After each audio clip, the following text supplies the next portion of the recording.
Welcome to the Man Amongst Men podcast. Live a life of intentionality, adventure, and brotherhood.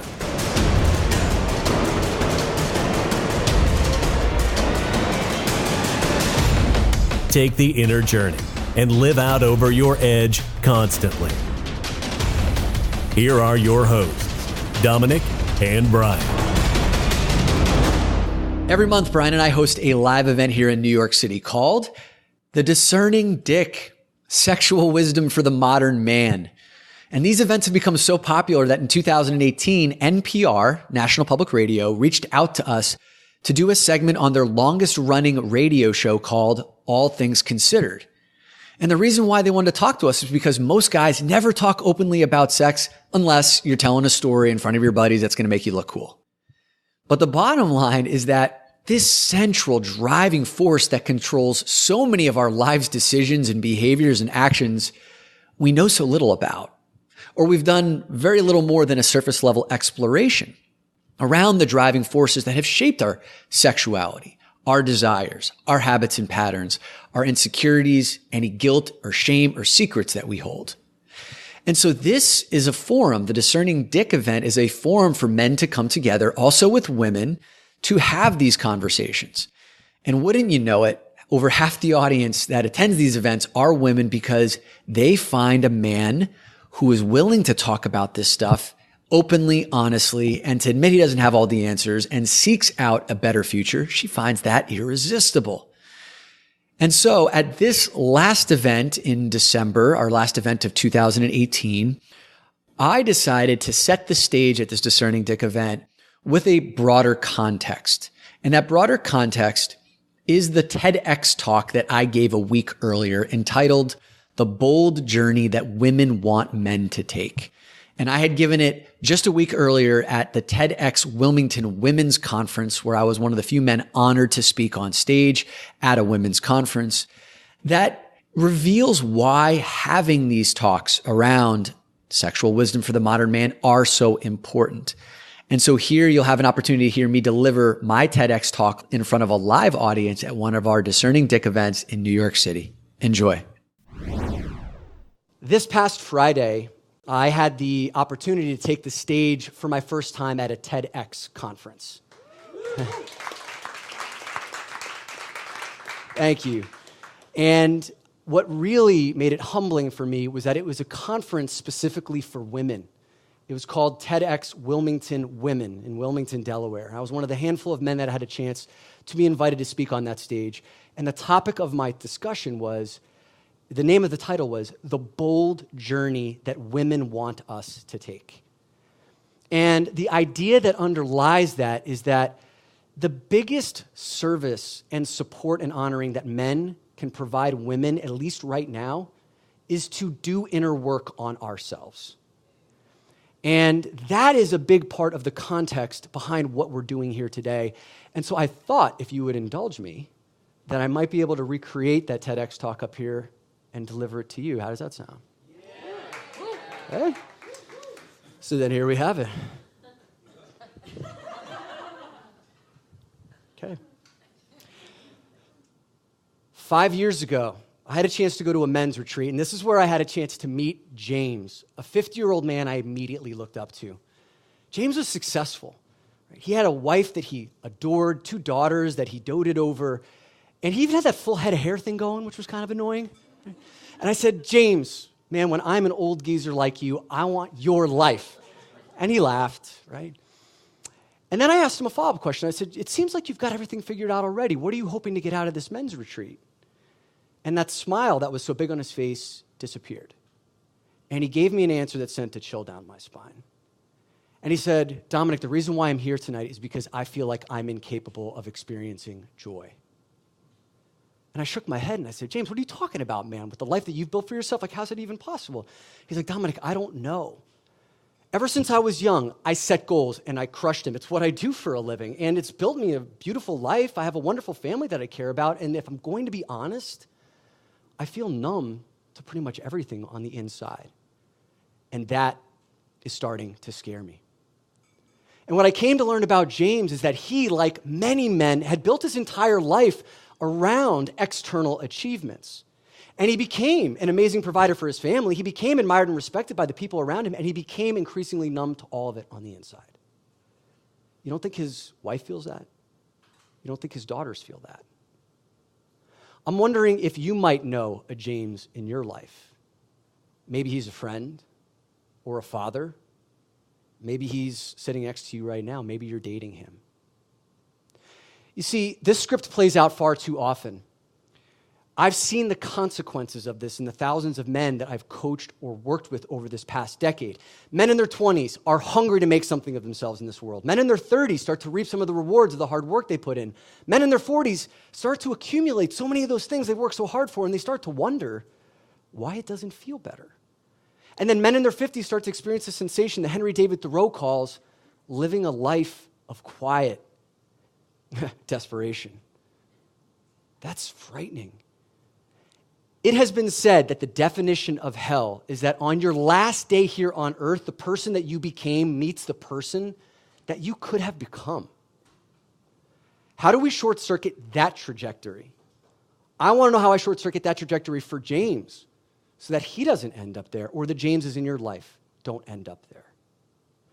You see, there are so many of these pivotal moments on a man's journey to becoming a man, right? Like losing your virginity, or that first time eating an entire pizza by yourself, which is a big one for most men. But there is a moment that's missing. And it's this missing moment that keeps accomplished men like James publicly decorated and privately confused. It's this missing moment that keeps good men feeling alone, isolated, and increasingly unhappy. And you know who feels the reverberating effects of this? Women do. That's why we need to create a new moment for men. The moment when a man turns his attention from these external conquests and takes that first step on the inner journey, fearlessly confronting the questions of, who am I as a man? What do I want from this life? And what do I want to leave behind? This is the bold journey that women want us to take. And by the way, when I talk to men, I don't tell them any of that stuff. Because as soon as the words emotions or inner journey leaves my lips, it's like a full system shutdown. This is true. A few years ago, I was running a workshop for a very large investment company. I had a chance to meet Carl, by far the number one salesperson at that company. I'm talking like hero level status. And during one of the workshops, Carl's raising his hand. He's like waving this piece of paper at me. He's got this huge grin on his face. He's like, Dominick, you got to come see this. So I run over to see what he's got. And on this piece of paper are the results that he just got back from an emotional intelligence assessment that he just taken. And the thing that he is so excited for me to see is that he had just scored a 0 on empathy. Like he thought this was hilarious. And I'm scratching my head. I'm like trying to figure out why he thinks this is so funny when finally a light bulb goes off for me. And I'm like, Carl, is the reason, like, do you think that getting a 0 on empathy is what makes you so successful in navigating these high-stress sales situations? And he looks at me like I'm an idiot. And he goes, dude, yeah, of course. And I look back at him. I'm like, I understand, but it kind of also makes you a sociopath, maybe? See, Carl has been raised to believe that emotional stoicism is a strength. But how can I argue with him on that? Because in his worldview, the reason why he's number one at what he does is because he's better at suppressing his emotions than anyone else. And now being number one is so central to his identity of being a man, he's not going to entertain anything that could potentially threaten that, like emotions or an inner journey. Too many men like Carl have been raised to believe that emotions and emotionality are the enemy to competing and winning, because when a man like Carl competes and he wins, he gets called some really nice stuff, like driven, ambitious, and successful. So of course, we want men to do the inner journey and we want them to learn emotions, but the reward system favors the status quo. That's why this talk right here tonight is not for the Carls of the world. He's not interested in changing. At least not right now. Right? This is for the Jameses of the world who have demonstrated that they want something a little bit different. And for the women in the room who presumably have a man in their life that they know that's like James, that you have the desire to influence, to take a step on that inner journey. But let me share something, is that you are going to have your work cut out for you. okay? Because even when a man has made that decision that he wants to take that inner journey, he still may face ridicule from other men. Guys, help me out with this one, right? Sunday afternoon, you're watching the games, drinking some beers, eating some chicken wings. You turn to your buddies and you tell them you're going to go on a men's retreat next weekend. Do they, A, right? See what I'm talking about, man? This is what we expect. Do the men, A, put the game on pause, turn to you to ask probing, insightful questions with genuine curiosity? Or B, do they ask you if you need help packing your skirt and heels? Yes, these stigmas are outdated, but for many men, they are far too real. And of course, we want men to learn vulnerability and emotional fluency, but we can't really put that on the cover of the box because men right now won't buy that. To paraphrase the brilliant therapist and author Esther Perel, masculinity does not seem to be this natural birthright that we as men are just given. It seems to be something that we have to go out and earn and then vigilantly maintain over the course of life's actions. And in that respect, it functions a lot like how trust does. You spend your entire life trying to build trust, and then you can lose it in an instant because trust is fragile like that. And as it turns out, so is masculinity. Be a man, suck it up, don't be a pussy. These are all regular moments of reckoning that determine whether or not a man gets to keep his manhood. Hell, a man could temporarily lose his masculinity for not finishing his beer. So until that changes, the way that we create that missing moment, that essential entry point for men to turn inwards, is that we need to create a new reward system, a different set of payoffs that are clear, desirable, and in alignment with a man's current worldview. Here are 3 of those payoffs. Payoff number 1, a man who does the inner work plays bigger games. There are too many men who are only playing the games that they know that they can win. Because a man who has not done the inner work, he buries his dreams. He dilutes his desires. He distracts himself in his work because he does not have the inner fortitude to go for what he wants. He doesn't even know what he wants. But a man who's done that inner work is in alignment, and he's living out over his edge constantly. Payoff number 2, women find a man who does the inner work irresistible. Women have a sixth sense for sniffing out a man who's out of alignment, because a man who's out of alignment is dangerous. And no matter how put together he may appear on the surface, deep down inside, she can never really trust him or believe in him or feel safe around him. But a man who's in alignment, who's living a life of intentionality, who's living on purpose, he respects emotions. He sees her, and she can feel safe, seen, and supported. That is fucking irresistible. And payoff number 3, a man who does the inner work builds bigger futures for everyone around him. A man living the highest version of himself naturally calls others forward to do the same. And he creates environments where others can thrive, businesses, families, and people he cares about. He leaves this world a better place than how he found it. These are payoffs worth fighting for, worth changing for, worth doing the inner work for.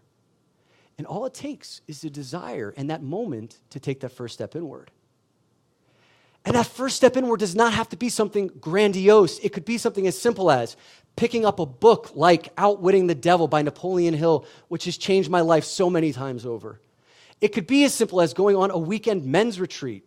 I went to the Mankind Project, which has been around for decades, and they're available all over the world. That changed my life. And the Everyman Group, which the assemblage is very tightly connected to, doing amazing work. It could be joining a men's group, which I know are popping up all over the United States. I've been a part of a men's group for this past year. Max and Brian are a part of that. Every Monday night, I get together with 7 other men, and we do 2 hours of that inner work. Without this group of men, I would not have found my voice. I would not be speaking to you in this way up here today. One of the men in our group just closed a deal with Elon Musk, if you want to talk about playing bigger fucking games. And the reason why those external accomplishments are so sweet is because we've done the inner work, and it is in alignment with who we are as men, what we want from this life, and what we want to leave behind. I want to take a moment to address the women that are in here. the responsibility for finding that missing moment is not on your shoulders. It is on ours as men. And you have an incredible and remarkable ability to influence the men in your life that you care about. So if you feel called, I invite you to call your men forward to take that first step on the inner journey. Henry David Thoreau once said, "It is easier to sail many thousands of miles through cold and storm and cannibals than it is to explore the private sea, the Atlantic and Pacific Oceans of one's being alone." There are many moments on a man's journey, that inner journey, that he must go at alone. But that first moment does not need to be one of them. Let's find that moment together. Thank you.